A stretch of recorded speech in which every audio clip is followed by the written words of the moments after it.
నెల్లూరు జిల్లా కోట మండలానికి చింతామోహన్ రాక స్వాగతం పలికిన మిజ్జూరు మాధవ్.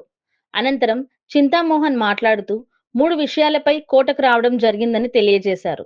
అనంతరం మొదటి విషయం ప్రస్తావిస్తూ మన ప్రాంతంలో ఉన్న నిరుద్యోగం, రైతుల సమస్యలు, రెండవ సమస్య ప్రస్తావిస్తూ గూడూరు నియోజకవర్గాన్ని చేర్చడం అని తెలియజేశారు. మూడవ సమస్య సిలికాన్ ఇసుక ప్రస్తావించడం జరిగింది. దుగరాజపట్నం పోర్ట్ కృష్ణపట్నం పోర్ట్ కంటే చాలా లోతైందని, ఇది ప్రపంచంలోని 5వ పోర్టుగా తయారవుతుందని తెలియజేశారు. గూడూరు నియోజకవర్గం 5 మండలాలతో ఉండాలని విభజించడం కరెక్ట్ కాదని తెలియజేశారు.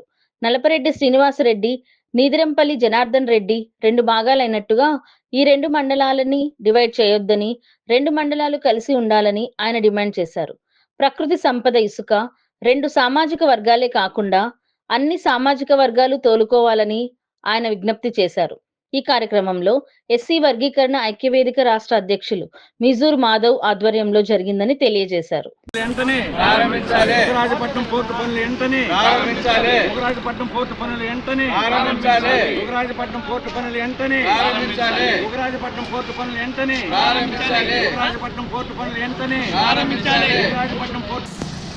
ఈరోజు కోట సెంటర్కి వచ్చి మాట్లాడడానికి కారణం 3 ముఖ్యమైన అంశాలు. ఒకటి, మన ప్రాంతంలో ఉన్నటువంటి నిరుద్యోగం, రైతుల సమస్యలు. రెండవది, గూడూరు నియోజకవర్గాన్ని చేర్చడం. మూడవది సిలికాన్ ఇసుక. ఈ 3 విషయాలు ప్రస్తావించేదానికి రావడం జరిగింది. ఈ 10-11 సంవత్సరాల్లో నిరుద్యోగం బాగా పెరిగిపోయింది. ప్రతి ఊర్లో బీటెక్లు, ఎంటెక్లు, ఎంకాములు చదివిన వాళ్ళు ఎక్కువ అయిపోయారు. ఉద్యోగాలు రావటం లేదు, మరి కూలి పనులు చేయలేరు.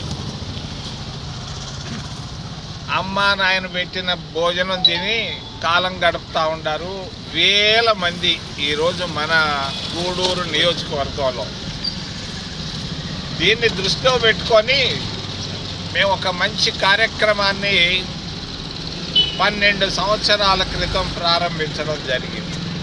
అదేంటంటే దుగరాజపట్టణం పోర్టు. ఈ దుగరాజపట్టణం పోర్ట్ అనేది చాలా మందికి తెలియదు. ఏంటి పోర్ట్ అనేది? ఇది ప్రపంచంలోనే 5వ పెద్ద పోర్టుగా తయారవుతుంది. మరి మద్రాసు, విశాఖపట్నం లాంటి పోర్టు కాదు, ప్రపంచంలోనే 4 ఉన్నాయి అటువంటి 5వ పెద్ద పోర్టుగా తయారవుతుంది దుగరాజపట్టణం ఓడరేవు. ఎందుకు, ఎట్లా, ఏంటి? దీని కొరగా మేము ఒక ప్రాజెక్ట్ రిపోర్ట్ తయారు చేయించాం. 5 కోట్ల రూపాయలు ఇచ్చాం ఆ ప్రాజెక్ట్ రిపోర్ట్ తయారు చేసేదానికి. దాదాపు 1000 పేజీల ప్రాజెక్ట్ రిపోర్ట్ అది. మరి దాన్ని రైల్వే శాఖలో ఉన్నటువంటి ప్రాజెక్టు తయారు చేసే వాళ్ళు తయారు చేశారు, రైట్స్ అనే సంస్థ. ఆ ప్రాజెక్ట్ రిపోర్ట్ ఢిల్లీలో ఉంది, విశాఖపట్నం పోర్ట్ ఆఫీసులో ఉంది. నెల్లూరు జిల్లాలోనే కాదు, ఆంధ్రప్రదేశ్ రాష్ట్రంలో గూడూరుకు ఒక ప్రత్యేకత ఉంది. మరి గూడూరుని 2 భాగాలు చేయడం బాగాలేదు. కోట, ఓకాడు అన్నీ కలిసి ఒక దగ్గర ఉంటే బాగుంటుంది. 5 మండలాలు కలిసి ఒక దగ్గర ఉంటే బాగుంటుంది. నువ్వు ఈ జిల్లాకైనా తీసుకోబో, నెల్లూరు జిల్లాకైనా తీసుకోబో, లేదా తిరుపతి జిల్లాకి తీసుకోబో. కానీ మరి నలపరెడ్డి శ్రీనివాసరెడ్డి, జనార్దన్ రెడ్డి 2 భాగాలు అయినట్టుగా ఈ 2 మండలాలని డివైడ్ చేయొద్దు నాయన. రెండింటిని కలుపు. ఖచ్చితంగా జిల్లాలు ఒకే ఒక్క జిల్లాలో ఉండాలని నేను డిమాండ్ చేస్తూ, 3వ విషయం ఇసుక. మొన్న నేను కుప్పానికి పోయాను. కుప్పానికి పోతే అక్కడ గ్రానైట్ ఉంది. అక్కడ గ్రానైట్ది తోలుకుంటున్నాడు ఒక ఆయన, ఒక పెద్ద మనిషి, ముఖ్యమంత్రి గారికి దగ్గర అనుచరుడు. విలేకరులు చెప్పారు నాకు, సార్ వాడు గ్రానైట్ దోలుకుంటున్నాడు అని. నేను మాట్లాడతానులే ఉండని చెప్పాను. ఇక్కడి నుంచి తెలియజేస్తున్నాను ముఖ్యమంత్రి గారికి, నువ్వు గ్రానైట్ మీ నియోజకవర్గం కుప్పంలో ఒక వ్యక్తికి ఇస్తున్న, ఒంగోలు నుంచి వచ్చిన ఒక వ్యక్తి తోలుకుంటున్నాడు, డబ్బు సంపాదిస్తున్నాడు. ఇక్కడ కూడా సిలికా ఉంది, సిలికా ఇసుక. మామూలు ఇసుకకి అక్కడ ఇసుకకి చాలా తేడా ఉంది. సిలికాన్ ఇసుక, ఒక లారీ సిలికాన్ ఇసుక 1,00,000 రూపాయలు పోతా ఉంది. 2 వర్గాలు తీసుకుంటున్నాయి, 2 సామాజిక వర్గాలు ఇసుకను తోలుకుంటుంటాయి. ఆ సామాజిక వర్గాల పేర్లు చెప్పడం నాకు ఇష్టం లేదు, మీరు అర్థం చేసుకోగలరు. ఈ 2 సామాజిక వర్గాలే ఇసుక తోలుకోవడం కాదు, ఖచ్చితంగా ఇసుక మరి ఎస్సీలు ఉన్నారు చాలామంది ఇక్కడ ఈ ప్రాంతంలో, ఉత్సాహవంతులు ఔత్సాహికులు ఉన్నారు చాలామంది, డబ్బు లేక అప్పుల్లో పడి చాలా కష్టాల్లో ఉన్నారు. అందరూ తోలుకోండి.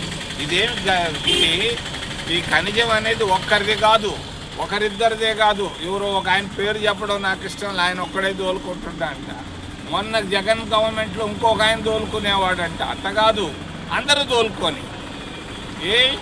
ఎవరమ్మ సొత్తు ఇది ప్రకృతి సంపద, దీన్ని అందరూ తోలుకోండి. ఉన్నోళ్ళు తోలుతా అలా ఒక్కొక్క ట్రాక్టరో ఒక్కొక్క లారీయో ఏదో దామాషా ప్రకారంగా దీంట్లో అన్ని వర్గాలకి చెందాలి ఇసుక. ఒకరిద్దరికే కాదు, 2 సామాజిక వర్గాలకే కాదు, అందరూ ఇసుకను తోలుకోవాలని చెప్పు. చంద్రబాబు నాయుడు విమానంలో ఉన్నాడో కింద ఉన్నాడో నాకు తెలీదు, చంద్రబాబు నాయుడు గారు తెలియజేస్తుండ. విశాఖపట్నం పోర్టు వాళ్ళు ఇచ్చారు, గవర్నమెంటే ఇచ్చారు. ఇది 5వ పెద్ద పోర్టుగా లోతు ఎక్కువ. ఇక్కడ దుగరాజపట్టణం పోర్టు కృష్ణపట్టణం పోర్టు కంటే చాలా లోతు ఎక్కువ. ఈ లోతు ఎక్కువైనందువల్ల పెద్ద 5 లక్షల టన్నులు పట్టేటువంటి షిప్పులు కూడా దుగరాజపట్టణానికి వచ్చే అవకాశం ఉంది. అందుకొరకే దుగరాజపట్టణం ఓడ రేవుని మరి ఈ ప్రాంతంలో ఉన్నటువంటి నిరుద్యోగాన్ని, ఈ ప్రాంతంలో ఉన్నటువంటి పేదరికాన్ని, ఈ ప్రాంతంలో ఉన్నటువంటి ప్రతి రైతుని కోటీశ్వరులు చేసేదాన్ని తీసుకురావడం జరిగింది. ఆ రోజు కొంతమంది అడ్డం పడ్డారు దీనికి.